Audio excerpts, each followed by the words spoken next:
गुरुकृपा हि केवलम्।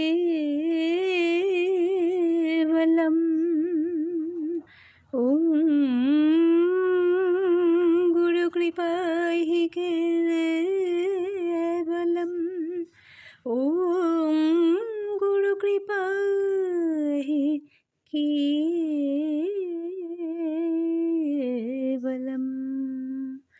ॐ गुरुश्रीचरण शरणम्। ॐ गुरुश्रीचरण शरणम्। ॐ गुरुश्रीचरण शरणम्।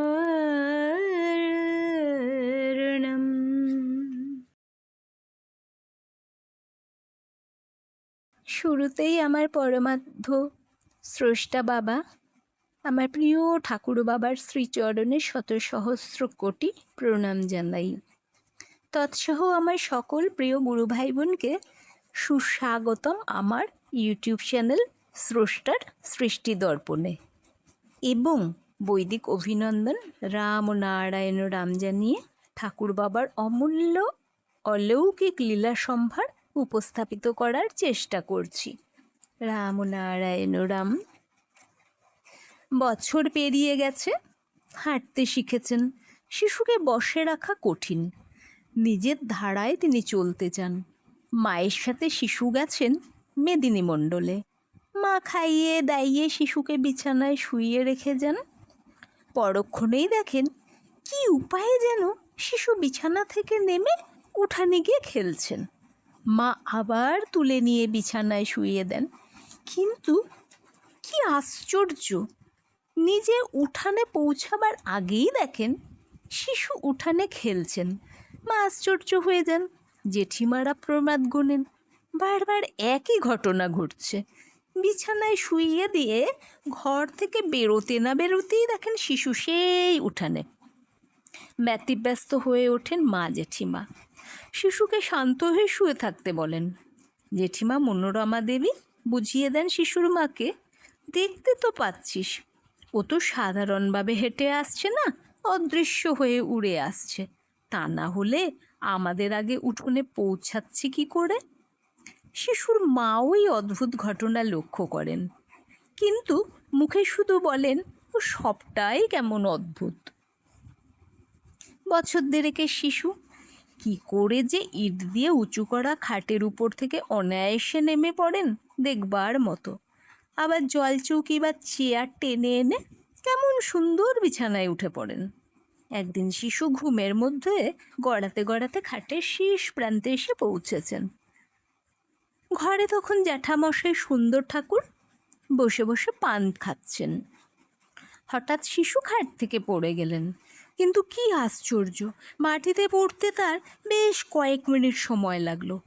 সামান্য একটু শব্দ হলো, শিশু কেঁদে উঠলেন। সুন্দর ঠাকুর তাড়াতাড়ি শিশুকে তুলে বিছানায় শুইয়ে দিলেন। শিশু অপূর্ব এক হাসি দিয়ে জ্যাঠামশাইকে অবাক করে দিলেন। তার এই ভাইপো যে অলৌকিক শক্তির অধিকারী হয়ে এসছেন তা সুন্দর ঠাকুরের অজানা নয়। ঘটনাটির পরে তিনি সবাইকে শিশুর অন্তর্যামিত্বের কথা জানালেন। পান চিবোতে চিবোতে সুন্দর ঠাকুরের বাসনা হয়েছিল শিশু কিছু অলৌকিক শক্তির প্রকাশ দেখতে। এত তাড়াতাড়ি যে তার আশা পূর্ণ হবে তিনি চিন্তাও করতে পারেননি। খাট থেকে শিশু মাটিতে পড়লেন। এত ধীরে ধীরে যেন একটি পালক পড়ছে। পড়ার শব্দ হলো, তাও অতি সামান্য। শাস্ত্রে পড়েছেন অলৌকিক কথা, অলৌকিক অষ্টসিদ্ধির কথা। সেদিন লঘিমা শক্তির বিকাশ দেখে তিনি আশ্চর্য হয়ে গেলেন। মেদিনী মণ্ডল থেকে দোগাছি ফিরে গেলেন শিশু। পিতা সুরেন্দ্রচন্দ্র মফস্বল থেকে ফেরার সময় স্ত্রী পুত্রকে নিয়ে গেলেন উজানচর কৃষ্ণনগরে। সুন্দর ফুটফুটে শিশু, সবাই আদর করে কোলে নেয়। কোলে কোলেই এ বাড়ি ও বাড়ি ঘুরে বেড়ান। রূপবাবুর কাছারির নায়েব ত্রৈলোক্য সোম আর শিশু ঠাকুরের পিতা সুরেন্দ্রবাবুর বাড়ি প্রায় এক বাড়িরই মতো। শিশু ঠাকুর প্রায়ই ত্রৈলোক্যসোমের স্ত্রী শিশির কুমারীর কাছে থাকেন। ওর মেয়ে অনিমা আর শিশু ঠাকুর প্রায় সমবয়সী। শিশির কুমারী শিশু ঠাকুরের মধ্যে অনেক কিছুই অদ্ভুত দেখেন। এতটুকু শিশু, তার মধ্যে এত ভাবগাম্ভীর্য আসে কোথা থেকে? শিশির কুমারী প্রায়ই বলেন যে শিশুর দেহ থেকে একটা অপূর্ব গন্ধ বেরোয়। ত্রৈলোক্যসোম বিশ্বাস করেন না, বলেন ওর মা নিশ্চয়ই কোনো সেন্ট মাখিয়ে দিয়েছেন। শিশির কুমারী মানতে রাজি নন, বাজারের কেনা সেন্টের গন্ধ এটা নয়। যাই হোক, তর্কাতর্কি না করে একদিন ছুটির দিন দেখে শিশু ঠাকুরকে নিজেই গরম জল করে স্নান করালেন, পরিষ্কার জামা কাপড় পরিয়ে দিলেন। কিন্তু আবার সেই সুমধুর গন্ধ শিশুর দেহ থেকে নিঃসৃত হচ্ছে।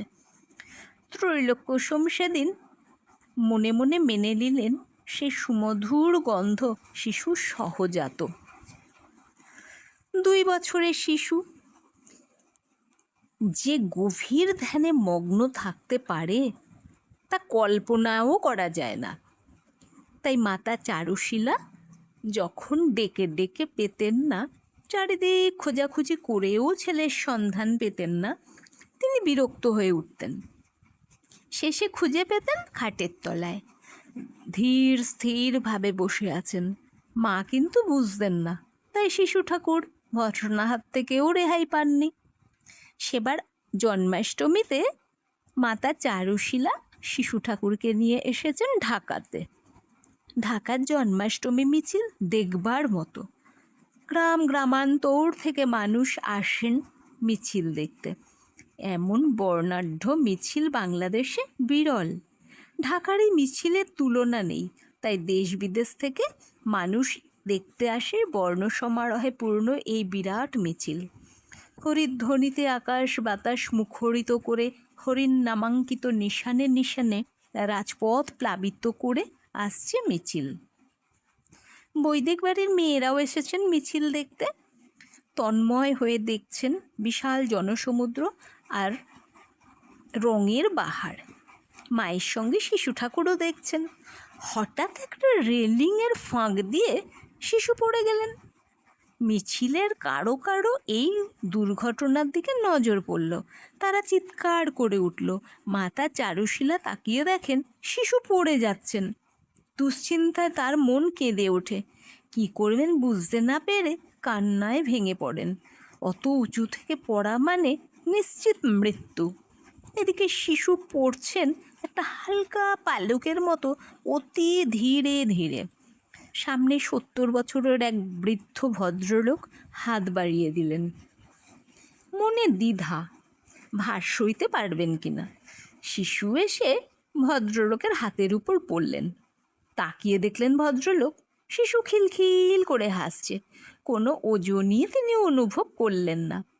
2 বছরের শিশুর এই লঘিমা শক্তির বিকাশ দেখে মানুষ সেদিন আশ্চর্য হয়ে যায়।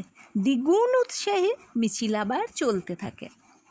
শশীকলার মতো শিশু দিন দিন বাড়ছেন। 3 বছর পূর্ণ হতে আর বেশি দিন বাকি নেই। বয়োজ্যেষ্ঠ আত্মীয়রা শিশুর কথা শুনে হাসেন আর বলেন ও যে বিজ্ঞের মতো কথা বলে, যেন সব জেনে বসে আছে।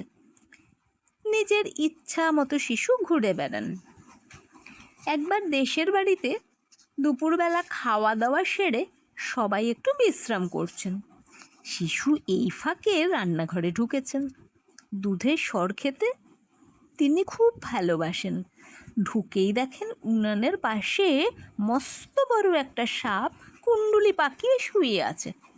সাপটা চলে না গেলে তিনি দুধের কড়াইয়ের কাছে যেতে পারছেন না, তাই রুটি বেলার বেলনটা নিয়ে সাপের দিকে তেড়ে গেলেন। সাপটা ফোঁস করে ফনা তুলে উঠল। শিশু বেলনটা দিয়ে সাপটাকে মারতে যাচ্ছেন, সাপটাও মুখ সরিয়ে ফোঁস ফোঁস করে উঠছে। সাপের গর্জন শুনে কে একজন উঁকি মেরে দেখে। ভয়ে তো সে সাপ সাপ করে চেঁচিয়ে ওঠে। শিশু ঠাকুর কিন্তু নির্ভীকভাবে সাপটার সঙ্গে লড়াই করে চলেছেন।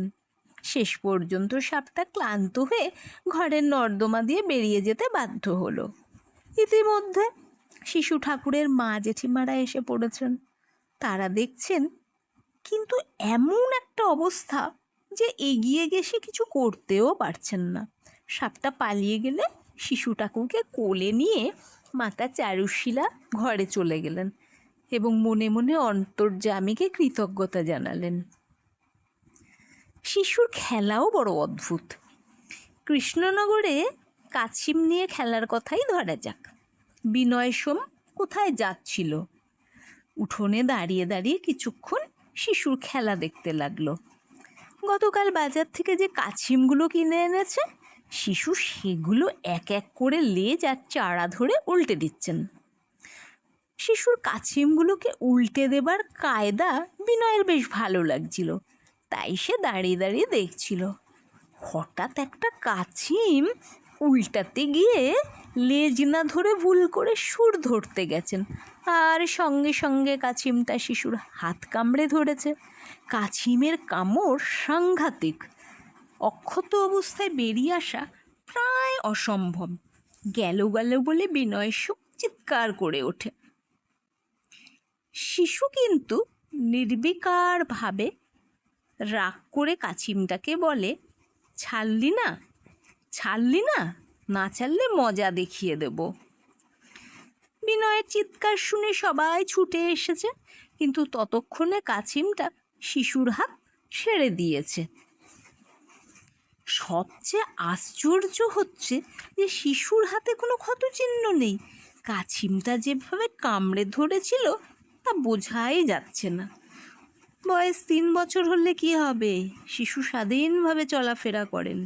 লোকে যাতে বিরক্ত না করে তার জন্য কখনো তিনি সুপারি বাগানে, কখনো বা কলা বাগানে গিয়ে ধ্যানে নিমগ্ন হন। কতগুলি শেয়াল মাঝে মাঝে তাকে ঘিরে ধরে, কিন্তু কোনো ক্ষতি করে না। এদিকে শৃঙ্খলাবোধ বেশ আছে, ঠিক সময় মতো বাড়িতে গিয়ে উপস্থিত হন, যাতে মায়ের কাছে ভর্ৎসনা খেতে না হয়। তাই সাথীরা মনে করত এটাও আর একটা খেলা। ঘন্টার পর ঘন্টা একভাবে বসে থাকা অতটুকু বাচ্চার পক্ষে কি করে সম্ভব? খেলার সাথীদের সঙ্গে আবার কখনো কখনো খেলাও করেন। ক্রমে বয়স বাড়ছে। বয়স্ক সাথীদের সাথে সাথে আনন্দ মাস্টার পাঠশালায় গিয়েও মাঝে মাঝে বসে থাকেন। গ্রামের সরল মানুষ কিন্তু এই তত্ত্বরূপী শিশুকে চিনতে পারে এবং যখনই সুযোগ পান শিশুকে মাঠের মধ্যে আসনে বসিয়ে পুজো করেন। তার চরণামৃত নেয়, ব্যক্তিগত সমস্যার সমাধান খোঁজে। শিশু ঠাকুর ওদের মনের কথা মন দিয়ে শোনেন, আধো আধো 2-1টি কথায় ওদের সমস্যার সমাধান করে দেন। শিশু ঠাকুরের কথা ওরা খুব মনে করেন, কারণ কখনো মিথ্যা হতে দেখেননি তো শিশু ঠাকুরের কথা। খেলাধুলাতে শিশু সাথীদের সঙ্গে যোগ দেন। একবার ছোঁয়াছুঁয়ি খেলা চলছে। মাঠের ধারে নিচু হয়ে হেলে পড়া গাছটার কাছে বাচ্চারা খেলতে ভালোবাসে।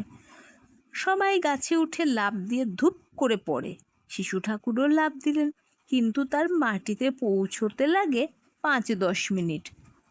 কাছে যারা ছিলেন তাদের অবাক লাগে এই অলৌকিক কাণ্ড দেখে। লোকের মুখে মুখে এই কথা গ্রাম থেকে গ্রামান্তরে ছড়িয়ে যায়। অনেকে বিশ্বাস করতে চান না, কিন্তু এত প্রত্যক্ষদ্রষ্টার মুখে শুনে বিশ্বাস না করেও পারে না। ক্রমে তাকে দেখার জন্য লোকের ভিড় বাড়তে থাকে। ত্রৈলোক্য সোমের মেয়ে অনিমা শিশু ঠাকুরের সমবয়সী। খেলতে খেলতে শিশু ঠাকুর তাকে নানা রকম সুস্বাদু দুষ্প্রাপ্য ফল দেন। অসময়ে ওই সুস্বাদু ফল অনিমার হাতে দেখে ত্রৈলোক্য সোম ওকে রাগ করে জিজ্ঞাসা করেন কোথা থেকে সে ওই ফল পেল। কাঁদতে কাঁদতে অনিমা বলে শিশু ঠাকুরের কাছ থেকে পেয়েছে। 2-4 দিন এইভাবে অনিমাকে ফল আনতে দেখে একদিন শিশুকে ডেকে পাঠালেন ত্রৈলোক্য সোম। জিজ্ঞেস করলেন, অনিমাকে তুমি ফল দিয়েছ? শিশু ঠাকুর বললেন, হ্যাঁ। শিশুর মুখের দিকে তাকিয়ে ত্রৈলোক্যসম আর কিছু বললেন না। শিশু ঠাকুরের অলৌকিক শক্তির কথা তার কানে আসে, সুতরাং আর প্রশ্ন করার প্রয়োজন বোধ করেন না। শিশু ঠাকুর একদিন মাকে জিজ্ঞাসা করেন, মা, আতুর ঘরে একদিন মালসার আগুনের ফুলকি এসে আমার পেটে পড়েছিল, তাই না? পেটের এই যে দাগটা, এটা কি সেই ফোসকার দাগ, মা? মাতা চারুশীলা তো অবাক। 4 দিনের দিন আগুনের একটা ফুলকি গিয়ে শিশুর পেটে পড়ে, একটা ফোসকাও পড়েছিল, কিন্তু ও জানলো কি করে? শিশু ঠাকুর বললেন, মা, সে কথা আমার বেশ মনে আছে। তুমি তাড়াতাড়ি কি একটা ওষুধ লাগিয়ে দিলে, তাই না? চারুশীলা মুখে কিছু বলেন না, মনে মনে ভাবেন কি ধরনের ছেলে, আশ্চর্য করে দেয়। আর কেউ তো জানে না এই কথা যে ওকে বলবে। বয়স অল্প হলে কি হবে, প্রতিদিন এত ঘটনা ঘটে যাচ্ছে যে তার হিসেব রাখা কঠিন। ভক্তের সংখ্যাও যেমন বাড়ছে, শিশু ঠাকুরের লীলাও তেমনি বাড়ছে। তার স্পর্শে যদি কঠিন রোগ নিরাময় হয়ে যায়, তার আশীর্বাদে যদি দুরূহ সমস্যা থেকে মানুষের মুক্তি পায়, তাহলে ভক্তেরা কেন ভিড় করবে না? গ্রামের অশিক্ষিত কিন্তু সহজ সরল মানুষই শিশু ঠাকুরের দেবত্ব উপলব্ধি করতে পারে সর্বপ্রথম। তাই তারা মহানন্দে তার জন্মোৎসব পালন করে। 4 বছর বয়স, ভক্তেরা তাকে কাঁধে করে নাচে। শিশু ঠাকুরের আধো আধো ভাষায় বলেন, সবাই তোমরা ভগবানকে পাবে। ভগবানকে তো পেয়েই আছো, শুধু উপলব্ধি করতে পারছো না। সবার মধ্যেই তো ভগবান আছেন। সেই যে তত্ত্বের স্ফুরণ 5 বছর বয়স হতে না হতে তা অফুরন্ত ধারায় নেমে আসতে শুরু করলো। এদিকে অলৌকিক ঘটনারও অন্ত নেই। একদিন শিশু ঠাকুর ঘটি নিয়ে নদীতে গেছেন জল আনতে। একটু অসাবধান হয়েছেন, আর এর মধ্যেই একটা ঢেউ এসে ঘটিটা ভাসিয়ে নিয়ে গেছে। ঘাটে বসে আনন্দমাস্টার আহ্নিক করছিলেন। শিশু ঠাকুর তাকে বললেন, আমার ঘটিটা ভাসিয়ে নিয়ে গেল, ওটাকে এনে দিন। ওকে সান্ত্বনা দিয়ে আনন্দমাস্টার বললেন, তুমি ভেবো না, তোমাকে একটা নতুন ঘটি কিনে এনে দেবো হাট থেকে। শিশু কিন্তু ওই কথায় দমবার পাত্র নন। ঢেউয়ে ঢেউয়ে ঘটিটা অনেক দূর চলে গেছে।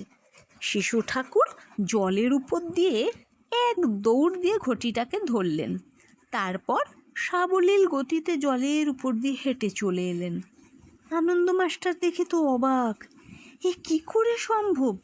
রক্ত মাংসের শরীর নিয়ে জলের উপর দিয়ে কি হাঁটতে পারে কেউ? এ দৈব শক্তি ছাড়া আর কিচ্ছু হতে পারে না।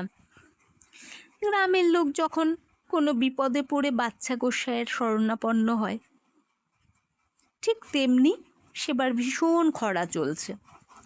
মাঠ ফেটে চৌচির, চাষের কোনো আশা নেই। চাষিরা এসে বাচ্চা গোসাইকে ধরল, বৃষ্টি আনতে হবে। গোসাই মিটিমিটি হেসে বললেন, বৃষ্টি এখন খেলতে গেছে, খেলা শেষ হলে তোমাদের যেমন ডেকে আনি, বৃষ্টিকেও ডেকে আনবো, তোমরা বসো। কিছুক্ষণ পর ঘুরে এসে গোসাই বললেন, কই বৃষ্টি, এলে না তো? বৃষ্টি না এলে তোমাকে দেখিয়ে দেব। আকাশে মেঘের চিহ্ন পর্যন্ত নেই, প্রখর রৌদ্রতাপে সব জ্বলছে, কিন্তু কি আশ্চর্য, কোথাও কিছু নেই। কিছুক্ষণের মধ্যে হঠাৎ মেঘ করে প্রবল বর্ষণ শুরু হলো, জমিতে জল দাঁড়িয়ে গেল। চাষিরা আনন্দে বলে উঠল, গোসাই আর দরকার নেই, বৃষ্টি বন্ধ হয়ে গেল। এইভাবে ভক্তের মনোবাঞ্ছা তিনি পূর্ণ করলেন। ওরা মনের আনন্দে বিদায় নিল। অন্নপ্রাশন বা নামকরণ কোনোটাই হয়নি। নাম রাখা হয়েছে বীরেন্দ্রচন্দ্র চক্রবর্তী। বয়োজ্যেষ্ঠ আত্মীয় স্বজন, পাড়া প্রতিবেশী বীরু বলে ডাকেন।